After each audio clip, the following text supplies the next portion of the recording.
Hello, welcome to Burning Waters of the Moon Tarot. My name is Desiree, and in this video, I'll be doing a tarot reading for Aries. This series, I'm using the Tattoo Tarot by Megamunden, the Broken Mirror Tarot by Vermilion, and this oracle deck is called the Jade Oracle deck by Veronica Iglesias. Let me adjust the camera. Oh, there's my little finger. I think it looks okay. All right. I'm going to start out by smudging the decks really quickly. Got a bigger piece of Palo Santo. That other one was turning into a nub.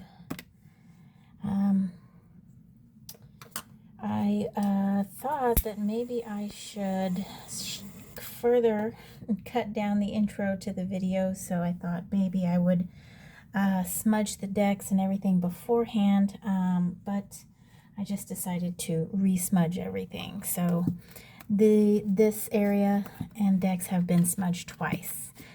So let's go ahead and get started with you, Aries. Aries, if for any reason this video is not resonating with you, I urge you to try the video for your moon sign or your rising sign. Usually people start out with their sun sign because that's the one that most people identify with, is their sun sign. Also, too, if you're familiar with Sidereal Astrology, you can try your sidereal placements as well.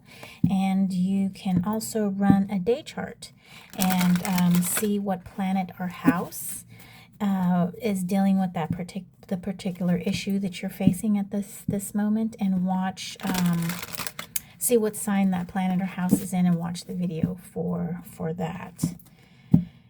Okay, Aries, without further ado, let's go ahead and draw your three main energies for this video. So we've got Two of Cups, water, Three of Swords in reverse, air energy, and the Queen of Cups in reverse, water and water.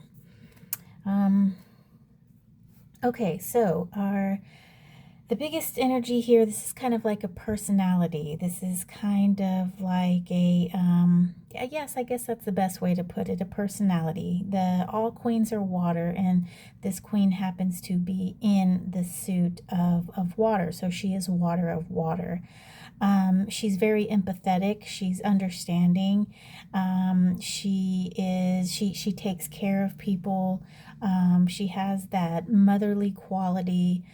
She's very concerned with others. And with it being in reverse, that type of energy could be stalled.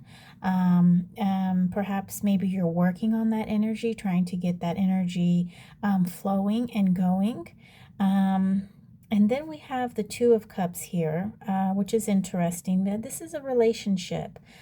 This is some kind of connection that's going on between two different energies, right? And they're kind of working together and trying to see if they can make pieces fit and turn this two into a three. Threes are creation. And so you will have a one and a two. These two cups will combine together to make the third cup. And it's all of them together. It's the one and the two kind of mix together, and they form this new type of energy, this new energy that they created.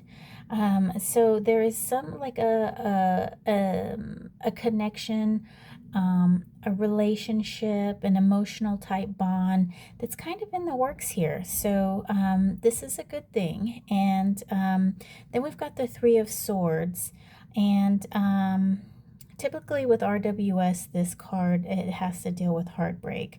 But for here, and also this deck, though it has RWS elements, this particular card isn't showing that type of heartbreak. And I'm not really getting that here. I'm getting more of a situation in which you're kind of in your head a little bit, and perhaps this Three of Swords, you've got something kind of ruminating in your mind, and you're starting to maybe create things and start to think about things, and perhaps you're trying to figure out if this situation is going to work. But with it being in reverse, there is a quality of maybe that being blocked, maybe something is unseen. And then also here what I'm seeing with this Queen of Cups is that perhaps you're not putting all of yourself into this relationship here. So so while we do have this relationship in the works, I don't quite see that you're completely comfortable with it. You're not quite vested in it. You don't quite believe in it just yet, Aries. So let's dive a little bit deeper. And with that, we're going to use the Vermilion Broken Mirror Tarot.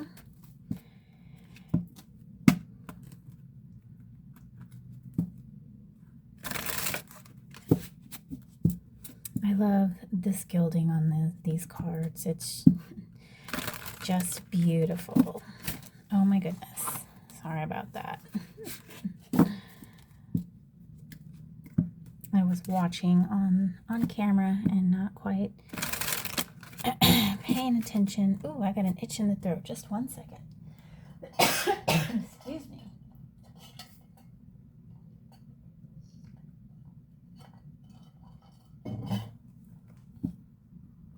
I did have to take a little bit of water there. Okay, Aries, we are going to split the deck, stack it back up, and one more shuffle. That didn't really go as planned. Come on, squeeze in there. Okay, Aries. Let's see, 2 of Cups. So we've got the 6 of Coins, Earth energy. Then we've got the Moon in reverse, Major Arcana, and 5 of Staves, Fire energy. In this deck, the wands are called staves. Okay, so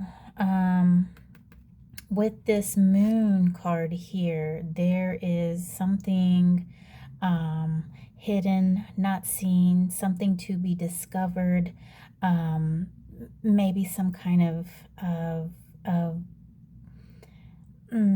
I don't want to say treachery, because I'm not quite feeling that, but with it in reverse and regards to this and what's going on here, you're already a little wary about it. And then we have this Moon card here, which sort of and it's in reverse, and it is kind of, there might be a situation where the what you think isn't really how it is. And then we've got this 5 of Staves card here, and this generally is like a conflict, an issue, and so the 5s is kind of that upsetting card where, you know, everything was going good in the 4s, and then the 5s come in and just messes everything up. And then with it being in reverse, I kind of feel like this is amplified. And with this 6 of Coins here, I do feel like you are, you're kind of in a good place as far as your physical goes. I don't think you were necessarily looking for this connection. I kind of feel like this connection kind of just came at you, and it really has, you're really unsure of it. Let's get some readings on these 2 cards here so I can further discern what is going on. Okay, so we've got the 9 of Cups, water. We've got the 9 of Staves in reverse, fire. And then the 10 of Cups, more water. Okay, interesting. So that is my son. I've got to close the window. Let me go ahead and put this incense out as well. I'll light it back up if I need to. I do have an itchy throat here, so Anyhow, 9 and 10 of cups. I mean, this is a good thing here.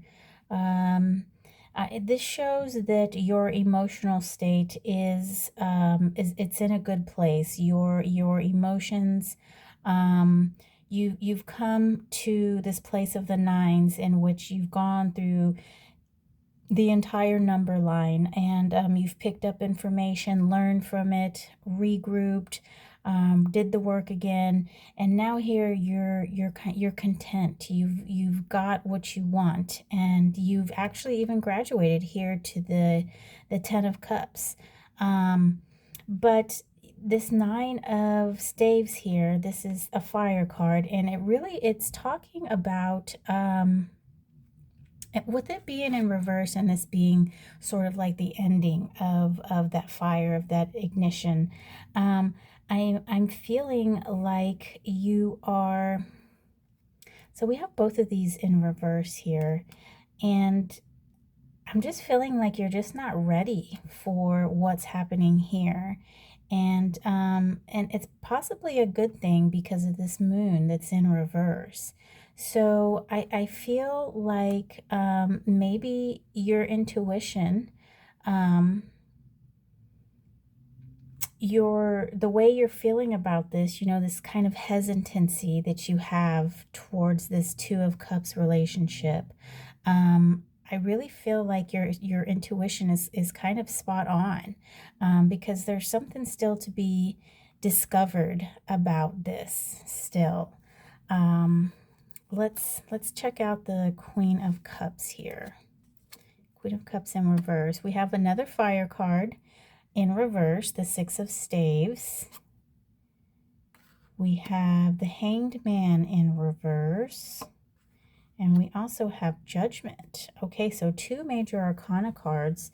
And this is interesting. I did a reading earlier today for, was it? Well, I think it might have been for Gemini. And we had the Hanged Man and we had the Moon, and they were both in reverse.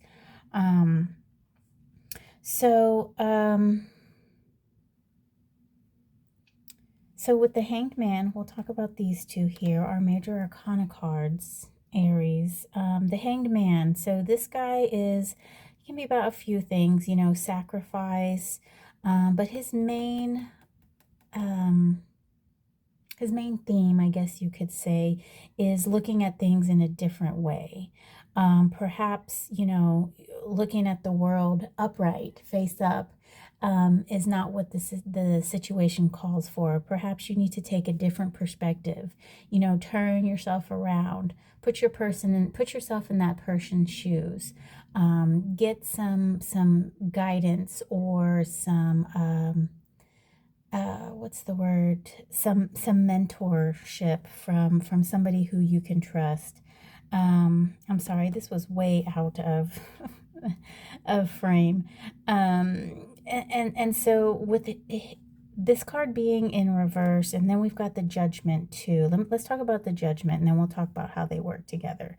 So the Judgment is taking stock, right? It's going through all that you've done, what you're doing, and making sure that's in line with your ideals, with your morals. Are you acting the way, would you make your mama proud? That type of energy. And this card literally is about judgment. This angel is blowing this horn, and if you haven't met the criteria to rise from the dead, you don't get to rise. And this picture shows, it kind of looks like the flood of Noah's Ark. I don't know what the exact title of that story is, but we've got animals here and boats, and then we've got all this water and stuff, and so like if the rapture came, would you be one of the ones that was spared? Would you still be here? And so with these 2 cards together, I am feeling that you 6 of staves. So with the Hanged Man in reverse, I don't think that you need to look at it in a different manner. I think you're looking at it the way it needs to be looked at. And I think that you are calling a spade a spade. Okay, I think you are fully aware of what is going on. The Six of Staves is kind of like this is an action card, right? And but since it's in reverse, it's kind of a held up action, a not ready to do action. This is kind of, the sixes are regrouping after the upset of the fives. You know, we've got the fives here, which is that conflict, and it kind of messes everything up. And then once that conflict is over, you know, we go back, we lick our wounds, we see how it affected us. Are we still going to maintain that relationship or partnership or whatever that conflict had to do with? Are we still going to, what are we going to do about it? And with this being in reverse, I feel like you kind of already know what to do about it. And maybe you aren't quite ready to even address it, to move on. But these two cards are overarching this card, and this card just puts a little bit of what's the word?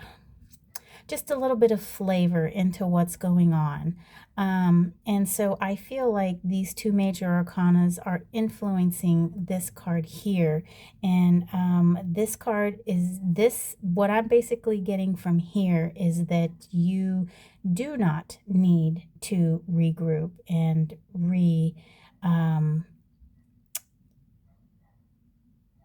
you do not need to see how you're going to move forward, because I feel like you already know. You already know what is going on here. You're with this relationship, you have something going on in your head and you're not quite sure about it yet. And you're not exactly sure that you're ready to be this Queen of Cups where you can pour your entire being into this relationship, into this cup. So overall, I feel like you're in a good place, Aries. I feel like your intuition, your subconscious, even a little bit of your intellect, your experiences have kind of molded you into the person that you are right now. And I think you're right to kind of be a little wary of this upcoming relationship, relationship that's kind of in the works here. So with that being said, we are going to draw an oracle card. This is the Jade Oracle by Veronica Iglesias, and it is an Aztec deities deck, and it is about it's a few of the deities that were revered in Aztec culture. So the titles of the card are in Nahuatl, which is the language of the Aztec people and of that region of the time. Nahuatl was kind of like English is today, you know, lots of it's what I can't remember what that language is called, but it's the language that most people speak. It's that common language. And there's actually still quite a few groups and indigenous people who still speak Nahuatl. There's different dialects as well. So okay, let's see what we have for you, Aries. Oh, interesting. Okay, so this is the primordial couple, Osho Moko Sipak Tonal. Okay, Osho Moko Sipak Shonal. All right, let's read what it says in the book. It's the primordial couple, and this is in Spanish. It's La Pareja Primordial. My Spanish is a little bit better than my Nahuatl, but not by much. Okay, so Sipactonal and Oshomoko, the primordial couple, are the keepers of the calendar and various divinatory systems. She is on the card casting kernels, still used today. So this is Sipactonal. They are often pictured carrying gourds filled with tobacco and using copal incense, highlighting their connection to ritual. They were considered equals. Note that they are the same height and they are seated on a jaguar throne. Oshomoko and Sipactonal represent the balance of the feminine and masculine. Both of them carry the sacred knowledge and tools for divination and ritual. When you draw this card, you might be in a time of equilibrium, or possibly you are looking for this balance. They remind you that you also have the knowledge and tools to create balance within and without. Okay, so I think this might be good for the reading, in that perhaps at one point you were in a time in your life when any kind of relationship came up. Maybe you kind of jumped right into it, right? And what I'm getting from this entire spread and the oracle card is that you've learned from that. You've grown from it. You've learned that jumping, head first and into a situation hasn't always been the best thing for you. And I do see your emotional growth here. And I do see that you use that emotional growth to practice discernment of a situation. This situation kind of had something that was hidden and maybe just not real extremely forthright. But you did use that discernment, Aries, and I think that's wonderful. Life is nothing but a huge, big lesson, a series of lessons. And eventually, we'll get it right. But you're doing well, Aries, and I am very proud of you. Thank you so much for watching, and I hope this video helped in some kind of way. If maybe the whole thing isn't fitting for your situation, maybe a portion of it is, and hopefully I gave you just a little something to think about. So thank you again for watching, and I will see you next video. Take care.